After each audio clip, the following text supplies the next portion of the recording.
Welcome to today's show, Legacy Living, Make Your Life Count.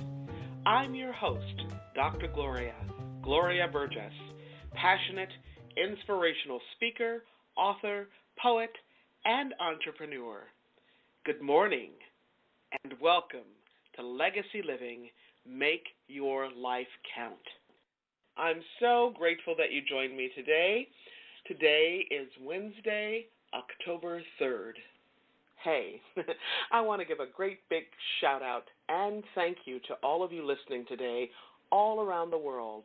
I'm delighted and so grateful that you tuned in. I sure hope you're enjoying a fabulous day today and that you're having a fantastic week, because you know what? In the grand song of the universe, life is very, very precious. It's also very short and sweet.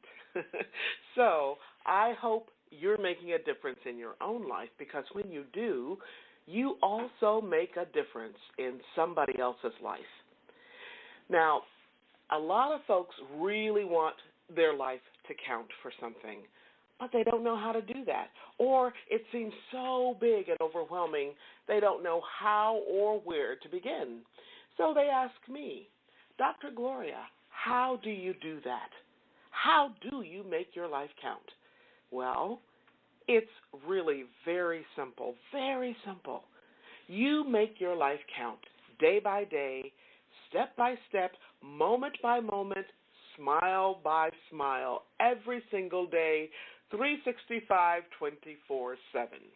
You make your life count by being there for someone who needs the sweet fragrance of your presence, by the simple, loving things you do for someone, by being an uplifter, being an encourager, by taking a walk with someone you love, by making dinner or breakfast, or helping your kids with their homework, or maybe you buy a beautiful bouquet of flowers, not because it's a special occasion like a birthday or anniversary, but you buy flowers just because. Maybe you have a wonderful garden and you share a basket of tomatoes or cucumbers from your garden with your neighbor, right? Or maybe you visit your mom, you hold her hand, you press your hand to her cheek, even if she no longer knows your name.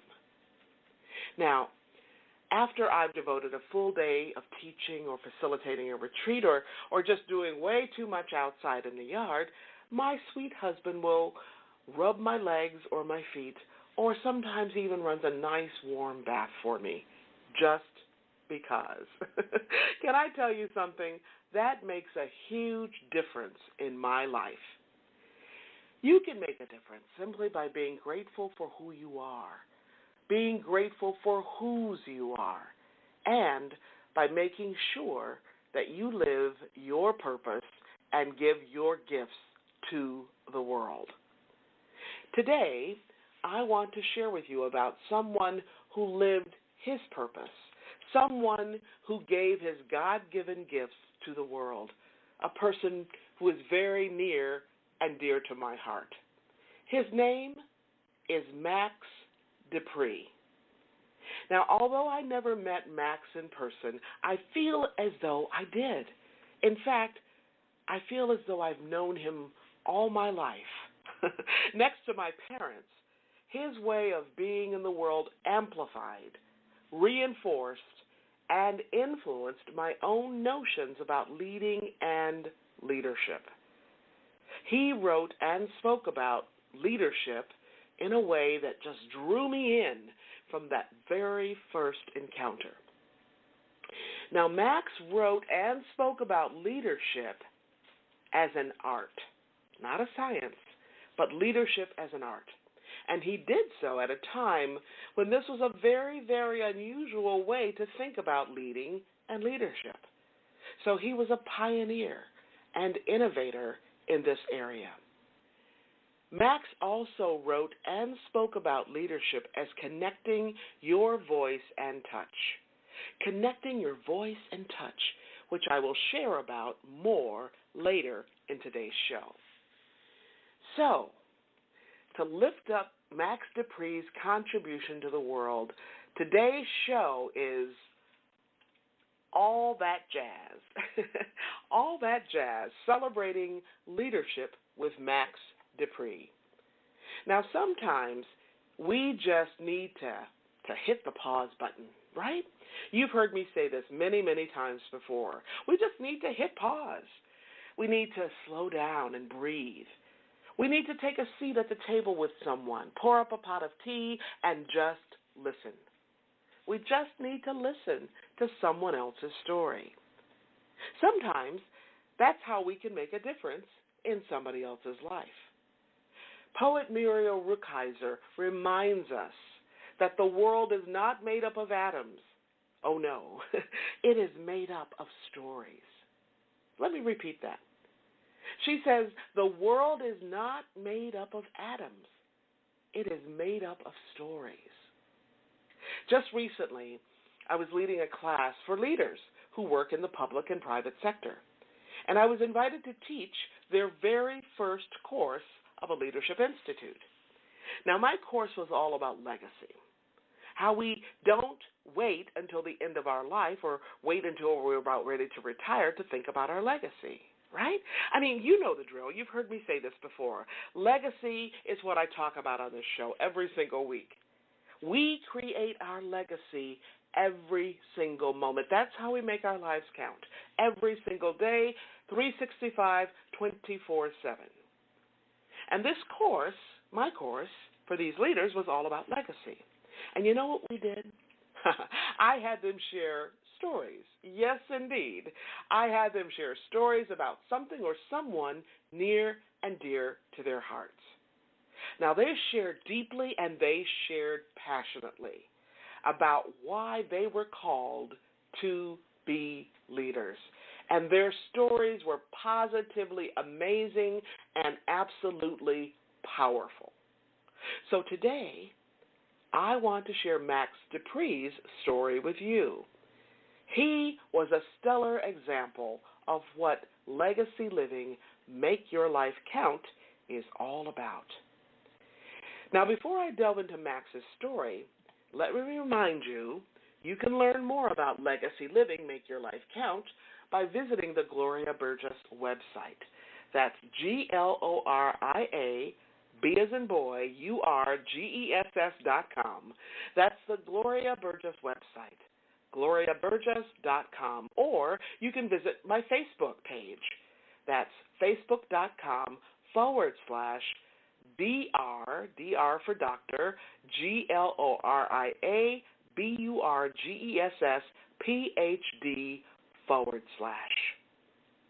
Now, more about Max Dupree. All that jazz. Now, to some of you, Max Dupree may be a new name. To many, his name may not be very well known. And yet his footprint is so evident in our lives. On the website that bears Max's name, here are a few of the many things they say about Max and his impact. Every generation has its grouping of distinguished leaders that contributes to shaping their field of expertise. Max Dupree is one such leader. He's probably best known for his work as the CEO of Herman Miller Incorporated. Now, Herman Miller was founded by his father, D.J. Dupree, who ran the company until the early 1960s. And when his father stepped down, Max and his brother Hugh assumed responsibility for the leadership of the company. During Max's tenure, Herman Miller became one of the most profitable Fortune 500 companies. That's pretty impressive, don't you think? And for more than 10 years in a row, it ranked seventh in terms of total return to investors. But you know what? It's not this amazing achievement that Max stood for. What Max is perhaps most proud of was the manner in which his beliefs were incorporated into the organizational culture of Herman Miller. They instituted something called the Scanlon Plan.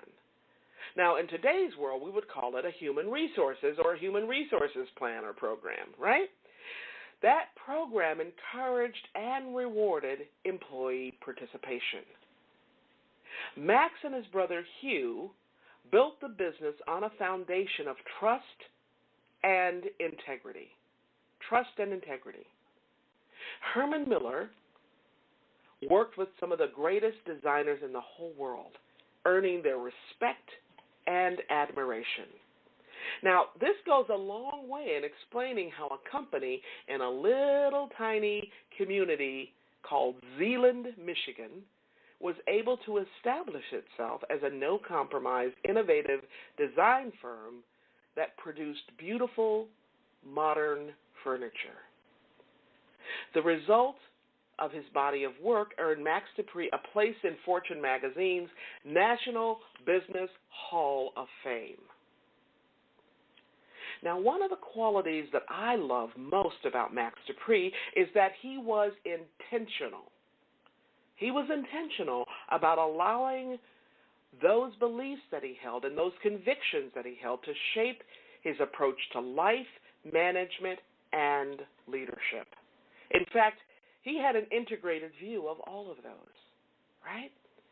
And his books reflect his deeply held beliefs and convictions. When you read his books, Leadership is an Art, Leadership Jazz, Leading Without Power, Called to Serve, and Dear Zoe, you can see and experience Max, the human being.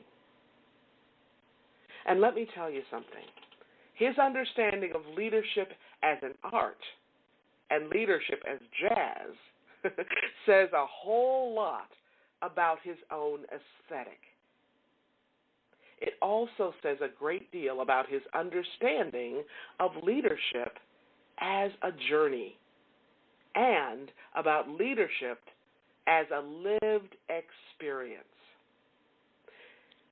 The other thing I love about Max, and have for mercy, probably well over 30, 35 years, is that Max is not just theorizing about leadership the way a lot of folks do. He's not just theorizing about it. He shares leadership stories and lessons from his direct experience in terms of how he led at Herman Miller Incorporated and how he led and lived in his personal life. Another quality that I love about Max is his commitment to Christianity. If you read and study his books, you will very clearly see that it's his theology more than anything else that shaped who he is and the way he lived. I call it leadership formation. You know, just like in the spiritual world, where we talk about spiritual formation, leaders are also formed. They're also shaped before we have something called leadership development, right?